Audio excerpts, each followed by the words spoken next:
Okay, in this activity, we're going to take a really close look and really examine a very, very small binomial distribution. Okay, so we're going to take a look at this scenario where, based on a Harris poll, 60% of adults believe in the devil. Assuming that we randomly select 5 adults, find these probabilities and draw the distribution. Okay, first of all, I don't think we need to worry about this being, randomly selected and a very reputable poll, because Harris polls and Pew polls, research surveys generally are very, very solid. Okay, so that's the first thing. Okay, for this belief in the devil scenario, we have a fixed number of trials, which is 5. Each of these trials is independent. We have 2 outcomes, the probability of belief, which is success, at 60%, and the probability of non-belief, which is failure, at 40%. This meets the criteria for a binomial probability distribution. Okay, the 40% for failure, I got that by recognizing that the failure and the success are going to be complements of each other. So if we have 60% that will believe in the devil, probability of believing in the devil, we'll have a 40% probability that they will not believe in the devil. So all of this fits, and we can go ahead and apply what we know about binomial distributions. So for parts A through F here, we're going to be using the binomial distribution formula, which is that 3-part formula. Out of 5 randomly selected adults, we're going to identify the probabilities that 0, 1, 2, 3, 4, or all 5 believe in the devil. So we have 6 different scenarios that we're going to examine. Okay, so when I write down the formula and start plugging things in, I want you to remember that there are 3 components to the formula. The first component in each of these scenarios is using that combination formula. So I'm just kind of using my arrow here to point that out. That's what that first part is in all of these 6 scenarios, is first of all figuring out your combination rule. Okay, for the probability that exactly 0 out of 5 adults believe in the devil. So I've got 5 combination 0. The second part in all of these, again, is going to be the probability that is attached to success, along with its exponent. That exponent is the number of out of 5, how many in that scenario, in this case it's exactly 0, will believe in the devil. Okay, the third part is that complement to success, which is the failure, the probability to failure, raised to its power in that particular scenario.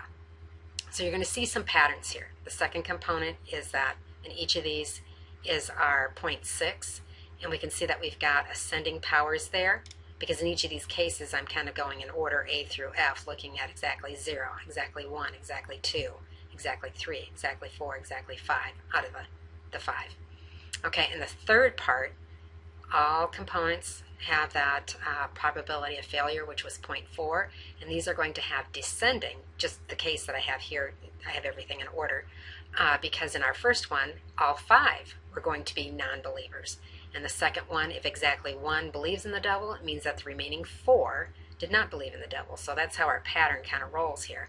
But if you're looking at any of these individually, let's just look at part D, where the probability that exactly 3 of the 5 adults believe in the devil, that means 2 would not believe in the devil, and there would be 2 attached to failure, or not believing in the devil. And so that's that third part. The middle part is the 3 that do believe in the devil, will provide that probability of 0.6 3 times.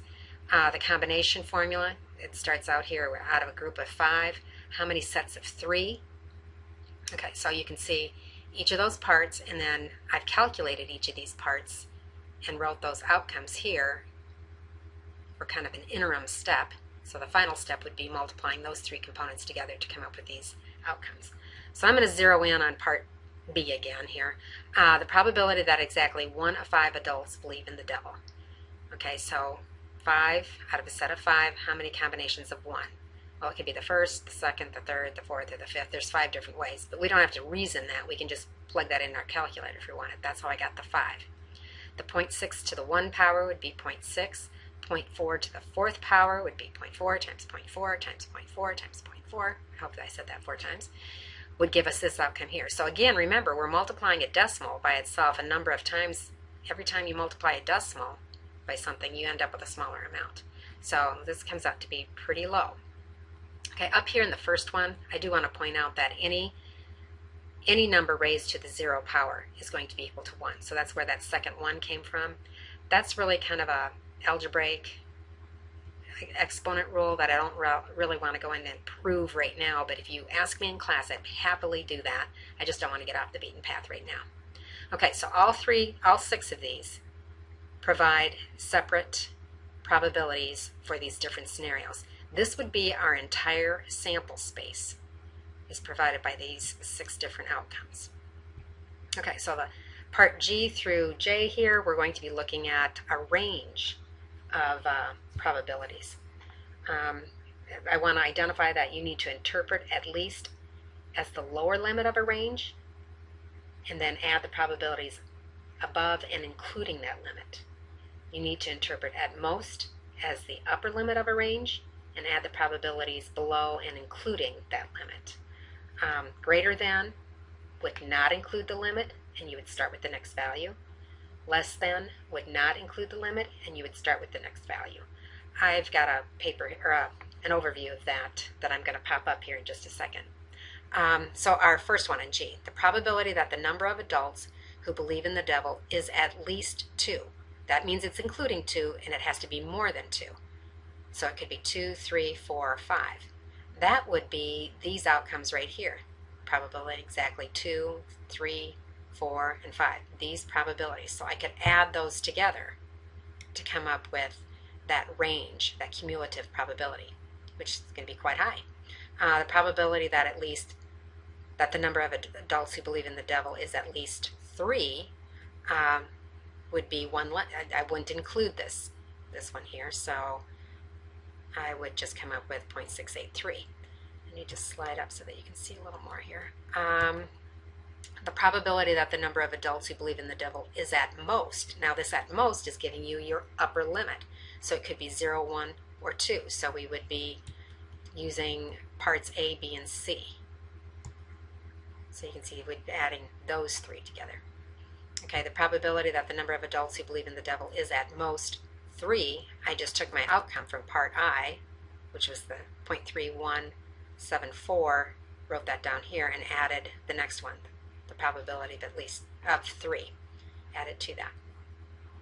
Okay, so once we've done that, you could go ahead and create a histogram of this probability. And again, you're going to put your frequency percentages over here, relative frequencies over here, your random variables, the possible outcomes down here, and build our histogram. We did that in, I think it was part 1 and 2 of chapter 2 if you need to refer back to that. The beauty of all of this is we can do all of this very, very easily on StatCrunch, and I'm hoping I can open all that up and show you a couple things. Yeah. Okay. Here is that outline on helping you to identify which algebraic expression meets your verbal expression and fits to the application. I've got that provided on our course website under Chapter 5, Part 2, but I'm just kind of putting this in here. Okay, in order to do this problem in StatCrunch, I need to go to Stats. I'm going to go to Calculators, just like I did before with 5.1, but this time I'm only going to go down to Binomial. Okay, and we get this default picture here. You're going to start putting in your information. So I'm going to put in N was 5 because we were looking at out of a set of 5 adults. Success was 0.6.